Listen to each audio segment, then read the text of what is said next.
Ya, sementara 20. Yang lain silahkan kalau malu untuk bertanya secara lisan bisa ditulis ya. Mumpung waktunya masih lumayan panjang, kurang lebih nanti yang malu untuk bertanya secara lisan bisa ditulis gitu saja. Ini saya nulis dulu.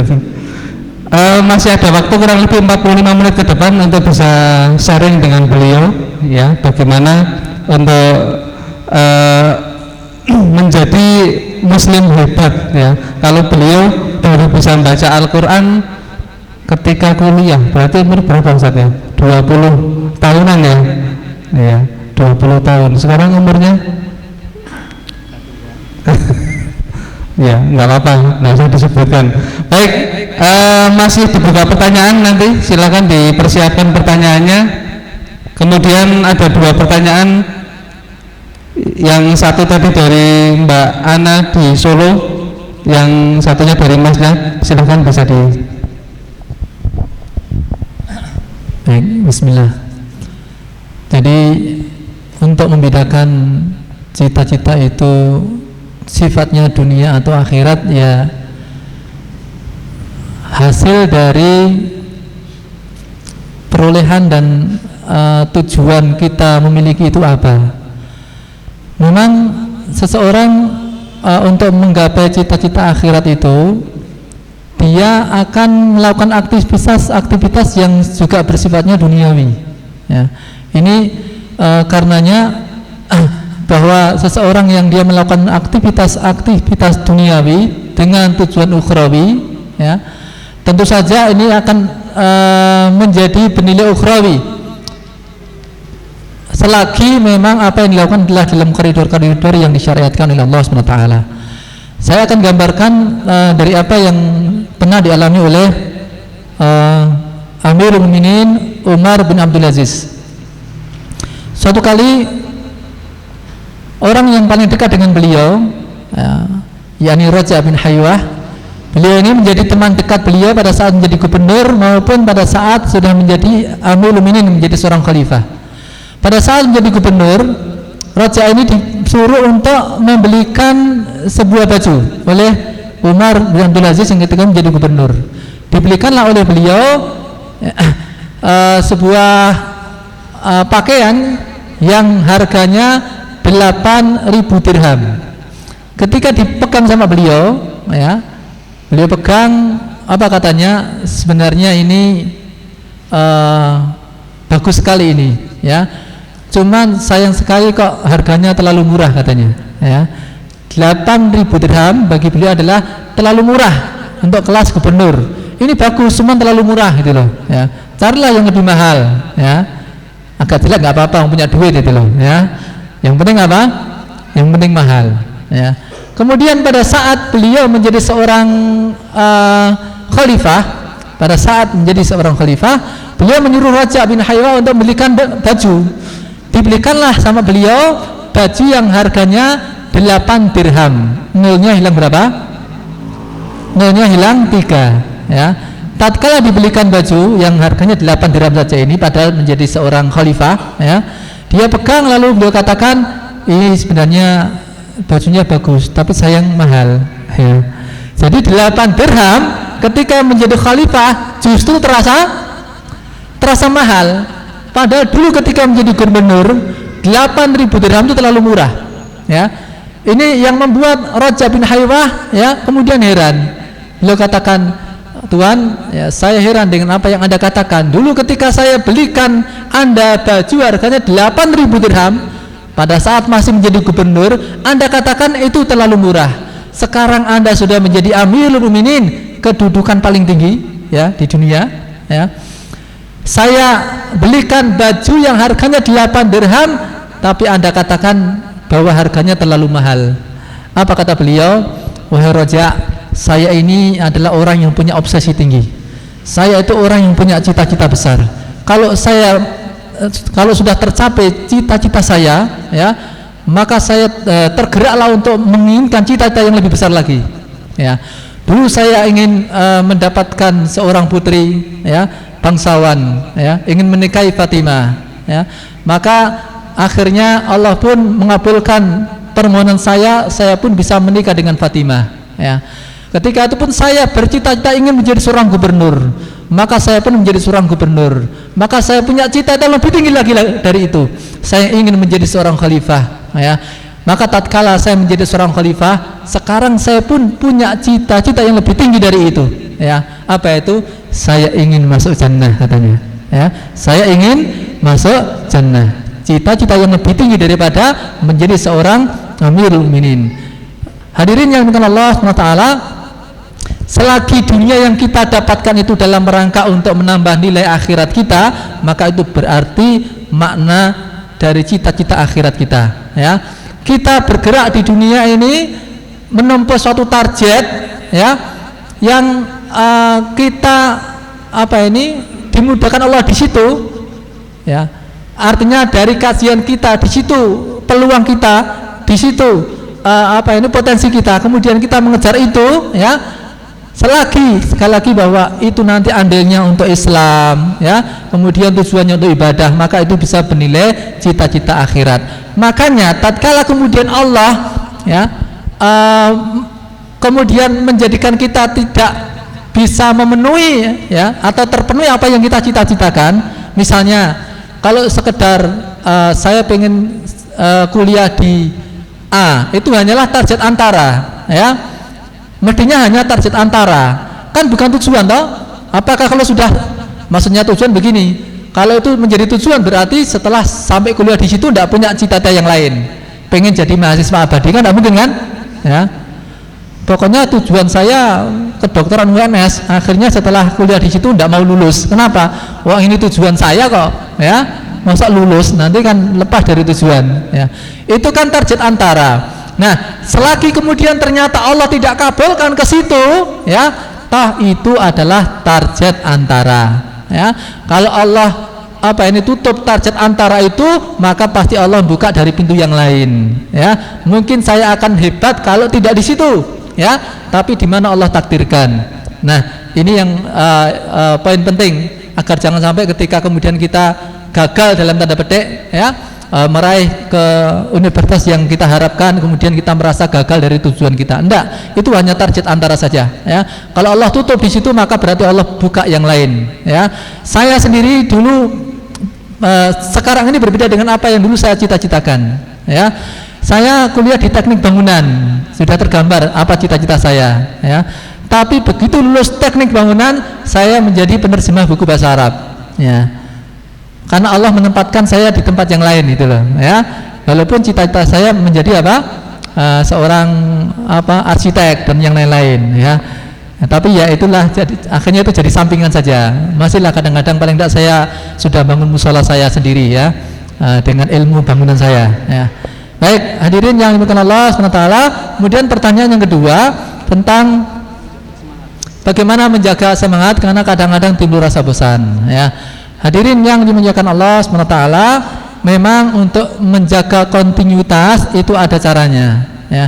Caranya adalah dari sisi pencegahannya, ya. Memang manusia tidak bisa semangatnya itu full terus, tidak bisa. Dan Nabi pun, ya, menyebutkan dalam hadisnya seperti itu, maknanya itu pada batas-batas yang sifatnya manusiawi. Ada masa-masa sirah, ada masa-masa fatrah, ada masa-masa bersemangat, dan ada masa-masa fatrah, masa-masa kendor, ya. Apa kata beliau? Resepnya, ya, barang siapa yang masa fatrahnya di atas sunnah, ya, maka dia selamat. Artinya apa? Bahwa dalam setiap aktivitas kita itu, ya, termasuk dalam hal mengejar cita-cita, kita ada masa-masa semangat, tapi ada masa-masa kendor. Masih aman posisi kita selagi kita masih dalam batas minimal yang diizinkan, ya. Karena setiap amalan itu ada batas minimalnya, ya. Contoh sholat malam, ada orang yang bersemangat, ya, pas Ramadan semangat, tapi ada masa-masa fatrah, masa-masa dia malas untuk sholat malam. Nah, selagi malasnya ini masih dalam batas yang diizinkan, itu masih aman. Apa itu? Yakni tidak meninggalkan sholat witir meskipun hanya 1 rakaat, ya. Selagi, ya, malasnya kita masih bisa menjaga sholat witir, itu masih aman, ya. Kayak mobil selagi itu air radiatornya itu masih di itu garis min, ya, nah itu masih aman. Oli juga seperti itu, tapi ndang dijoki, ya, aja terus nganti sat, nah itu apa berbahaya, ya. Makanya untuk sholat malam itu batas minimalnya apa? Sholat witir. Kata Imam Ahmad, man tarakal witra fa huwa indana rajulun su. Barang siapa terbiasa meninggalkan sholat witir, dalam pandangan kami dia orang jelek, wong elek, gitu loh, ya. Nah, kemudian dalam hal belajar juga begitu, ada batas-batas minimal yang diizinkan. Alihkan masa-masa kita pada saat kita itu jemu, bosan belajar sesuatu, kita pengen bisa bahasa Arab. Pada saat kita belajar bahasa Arab, kita pas merasakan bosan, pas agak susah bosan. Bagaimana solusinya? Kita bisa beralih dengan hal-hal yang tetap manfaat, belajar tetapi sesuatu yang ringan, ya. Satu sisi menjadi penghibur, tetapi kita tidak kehilangan faedah, ya. Maka hiburan seorang muslim itu selalu yang bermanfaat, ya. Nah, hiburan seorang muslim sesuatu yang bermanfaat, ya. Seorang muslim itu dia akan menjaga dua ketangkasan, ya, ketangkasan ilmu dan ketangkasan fisik, termasuk ketangkasan memanah, ya. Ini kata Ibnu Qayyim al-Jauziyah. Ini kalau kita seorang muslim, generasi ini masih ada dua ketangkasan ini, akan terjaga izahnya. Beliau katakan al-furusiyah furusiyatan. Ketangkasan itu ada dua, ya. Pertama, furusiyatul ilmi wal bayan, ya. Ketangkasan dalam hal ilmu dan menyampaikan, ya, ilmu dan berdakwah, itu ketangkasan pertama. Yang kedua, wa furusiyatur rami wa ta'an, ketangkasan dalam hal memanah dan strategi perang. Selagi generasi menjaga dua ini, pasti dalam keadaan izahnya tinggi. Dan kapan-kapan jika ada suatu generasi di mana mereka terpuruk, itu karena meninggalkan satu atau kedua-dua dari dua hal ini, ya. Makanya kata beliau, para sahabat radhiyallahu anhum ketika menjaga dua ketangkasan ini, maka mereka, ya, di zaman mereka lah zaman keemasan bisa diraih oleh Islam, ya. Pada saat mereka punya ketangkasan ilmu, ya, dan bayan, punya ketangkasan memanah dan juga strategi perang, sehingga, ya, umat itu mereka terbuka mendapat hidayah dengan ilmu dan bayan. Kemudian negeri-negeri ditaklukkan dengan bisaih basinan, dengan apa? Jihad fisabilillah, ya. Maka upayakan kalau kita sedang jenuh, hiburannya itu memanah, ya. Kapan-kapan Mas, ini kita udah mau merencanakan bikin training memanah, ya. Karena ternyata para ulama kita canggih itu memanahnya, berkudanya juga. Imam Syafi'i kalau diberikan pada beliau 10 anak panah, maka 10 anak panah semua kena sasaran, ya. Imam Bukhari kalau diberi beliau 10 anak panah, satu yang meleset. Kalau antum kan tidak pernah meleset, belum memanah soalnya, ya. Makanya tidak meleset, ya. Dulu para pendahulu kita, ya, termasuk Imam Syafi'i ini, naik kuda, dalam keadaan kuda berlari, dia langsung naik bisa, loncat itu bisa, ya. Padahal mungkin kalau lihat kayaknya mudah, ya. Saya pernah mengawal teman-teman yang belajar berkuda itu, ya. Untuk naik ke kuda itu harus pakai kursi dulu, ya, pakai kursi. Nah, kemudian mau mancat ini harus dinaikkan sama temennya dulu, ya. Itu pun jatuh terkapar, ya. Bukan kuda sedang berlari, gitu, ya. Nah, kuda dalam keadaan mapan itu saja, ya, itu masih harus pakai kursi, gitu loh, ya. Nah, ini hiburannya, termasuk belajar bahasa Arab. Kalau pas kita menemui kesulitan, rumusnya 2. Ini kalau ini rumus saya, ya, rumusnya 2: mengulangi yang lebih mudah atau mencari yang lebih sulit, ya. Dan saya ternyata pernah memilih yang kedua, opsi yang kedua. Saya belajar ujurumiyah susah sekali, ya. Akhirnya saya tanya sama teman, ada enggak buku bahasa Arab yang lebih susah dari ini, kata saya, ya. Lalu ditunjukkan pada saya kitab Jami'ud Durus Al-Arabiyah. Saya beli buku itu, tebal itu, ya. Saya pelajari itu, ya. Terasanya setelah selesai tidak ada perubahan, tapi perubahan saya rasakan setelah saya kembali dengan buku pertama Ujurumiyah, ternyata serasa lebih mudah, ya. Jadi rumusnya itu, ya, kembali mengulang yang mudah-mudah atau mencari yang lebih susah, ya. Pokoknya jangan berhenti, ya, karena karakter manusia itu kalau sudah berganti aktivitas itu akan kemudian ngoyot, ya. Untuk kembali lagi itu susah, untuk mencari mood lagi. Wallahu a'lam bishawab. Baik, jazakumullah khair. Ya. Jadi apa sih perbedaan cita-cita? Tadi sudah beliau sampaikan, ya. Kalau cita-citanya tentang gelar dunia, ya dia akan mengamalkan bagaimana pekerjaan dia itu banyak yang terkait dengan keduniaan dan sebagainya. Ketika cita-citanya untuk akhirat, maka apa yang dia kerjakan pun banyak sekali untuk amalan-amalan yang terkait dengan amalan akhirat. Baik, masih ada yang mau bertanya lagi? Ya, ini sengaja doorprize-nya ditaruh depan biar menarik banyak yang bertanya gitu, Ustaz. Ini bebas semua ini. Nanti katanya kalau kata panitia kalau nggak ada yang bertanya dibawa pulang ustadznya semua. Dan tambah pinter. Oh ya, boleh. Sudah ada 3 pertanyaan lagi yang masuk. Juga boleh lewat WA ya. Oh ya, malah tambah oke ini, masih sabar. Bisa ditulis di WA juga 085235040385 ya. Pertanyaan bisa ditulis dan dikirim lewat WA biar cepat di 085235040385. Baik. Saya malah bingung itu pasti kan nggak sopo. Ya. Saya pertanyaannya tertulis dulu. Nanti yang belum tertulis bisa disiapkan untuk 10 menit ke depan. Itu bisa dijawab dulu ya, yang masuk. Atau yang bertanya dulu? Oke, yang bertanya dulu. 1, 2, 3.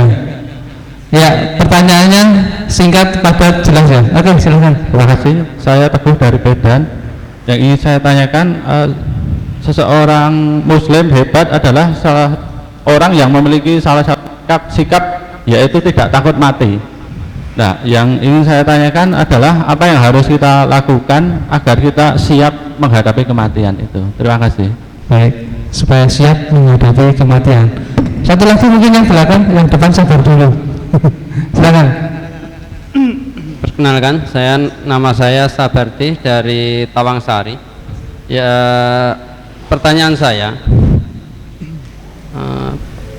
benar nggak memaksakan cita-cita, umpamanya tadi dari Ustadz Umar memberikan contoh sebagaimana Syahsudas atau mungkin Salahuddin ataupun yang lainnya. Umpamanya dari orang tua, kebanyakan dari orang tua itu menginginkan anaknya itu mungkin menjadi hafid Quran ataupun yang lainnya. Akan tapi si anak itu sendiri cenderungnya lain. Jadi terkadang kita memaksakan, ya, si anak itu sendiri justru malah bertolak belakang dari keinginan orang tua. Terus kemudian benar nggak kita memaksakan cita-cita kita kepada si anak itu? Dan kemudian pertanyaan yang kedua, bagaimana kita mengenali potensi diri kita? Dikarenakan sebagaimana keterangan dari Ustadz Umar tadi, kebanyakan prioritasnya tentang agar kita itu cinta terhadap ilmu. Akan tapi ada kalanya potensi diri kita itu masing-masing berbeda. Gitu, ada kalanya yang senang dalam kaitannya mungkin qiyamul lail atau mungkin kaitannya mencari ma'isyah ataupun kaitannya dengan yang lain-lainnya. Terus kemudian bagaimana kita itu mengenali akan potensi diri kita yang mana sebenarnya kecenderungannya lain-lain seperti itu. Bagaimana Ustaz untuk solusinya kaitan dengan ilmu ini? Ya, cukup ya, 2 ya. Ya, silakan 1, 2, 3, 4, 5. Ada 5 pertanyaan, Ustaz. Silakan. Baik, bismillah. Tentang supaya siap menghadapi kematian. Ya. Jadi ada pertanyaan menarik. Suatu kali Abu Hazim ditanya oleh Khalifah Sulaiman bin Abdul Malik. Beliau ditanya, liman nakrahul maut? Kenapakah kita takut mati? Kenapa kita takut mati? Liman nakrahul maut? Kemudian ada jawaban yang menarik dari Abu Hazim. Beliau mengatakan karena kita memakmurkan dunia kita dengan menghancurkan akhirat kita, sehingga kita tidak mau berpindah dari kemakmuran dunia menuju kehancuran akhirat. Nah, ini menjadi jawaban yang menarik, bahwa ketika seseorang menjadikan aktivitasnya, dia sadari ya, dengan potensi yang dia miliki dia optimalkan ya, apakah dalam rangka untuk memberikan kemanfaatan kepada manusia, apakah dalam rangka untuk hal-hal lain yang semua bisa dia lakukan itu dalam rangka memang untuk mendapatkan ya balasan yang bersifat ukhrawi ya. Dengan seperti itu ya, maka justru resiko yang dia paling khawatirkan itu adalah resiko ketika berpalingnya tujuan hidup itu ya. Adapun resiko-resiko kematian dalam mendapatkan akhirat, maka dia menjadi tidak takut lagi ya. Dalam hal ini perlu dipahami bahwa ada kalanya kita dapati para sahabat ya, orang-orang soleh itu membayangkan kematian kemudian menangis, menunjukkan mereka takut mati. Maka harus dipahami takut mati mana yang dilarang ya, dan mana yang terpuji. Takut mati yang dipuji itu ya adalah dengan rasa takutnya itu kemudian dia mempersiapkan diri untuk kematian ya. Dia atasi dengan cara mempersiapkan diri untuk kematian. Itulah orang yang cerdas. Tapi beda dengan orang yang takut mati karena ingin berlama-lama menikmati kenikmatan dunia ya. Ini yang disebut dengan al-wahan ya, yakni cinta dunia dan takut mati. Nah, hadirin yang Allah SWT, itu cara mengatasinya ya. Intinya selagi seseorang dia itu menjaga dirinya ya, berada di atas rel yang bisa menguntungkan akhiratnya, maka tidak akan takut dengan resiko-resiko yang sifatnya duniawi ya, asal dalam hal ukhrawinya dia bisa selamat. Kemudian tentang apakah boleh memaksakan cita-cita kepada anak ya. Memang sebelum sampai kepada mencita-citakan untuk anaknya, itu memang perlu melihat potensi anak terlebih dahulu ya. Adapun yang digambarkan tadi bagaimana Najmuddin, memang dia dari awal sudah memiliki cita-cita semacam itu ya. Doanya adalah semacam itu dan dia optimis bisa seperti itu ya. Maka itu jangan kemudian diartikan memaksakan cita-cita kepada anak ya. Itu adalah cita-cita orang tua tentang anaknya. Kita tetap boleh ya merencanakan bagaimana anak-anak kita itu sebagai seorang yang hafidh Quran ya, dan bahwa dia kemudian menjadi yang lain ya, itu sesuatu yang kita juga tidak tahu nantinya seperti apa ya, sampai kita nanti tahu betul bahwasanya anak ini memang bakatnya di tempat yang lain ya, bahwa anak ini bakatnya di tempat yang lain yang bermanfaat pula. Nah, hadirin yang dimuliakan Allah SWT,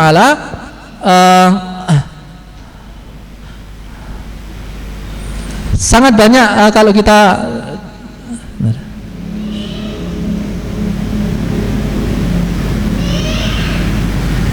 malah sadar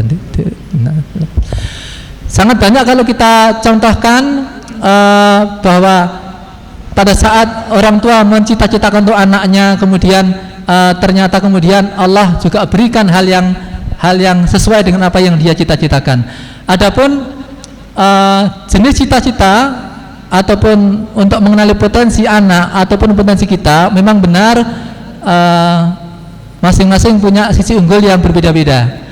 Dan yang saya sampaikan dari pagi tadi memang hal-hal yang sifatnya dengan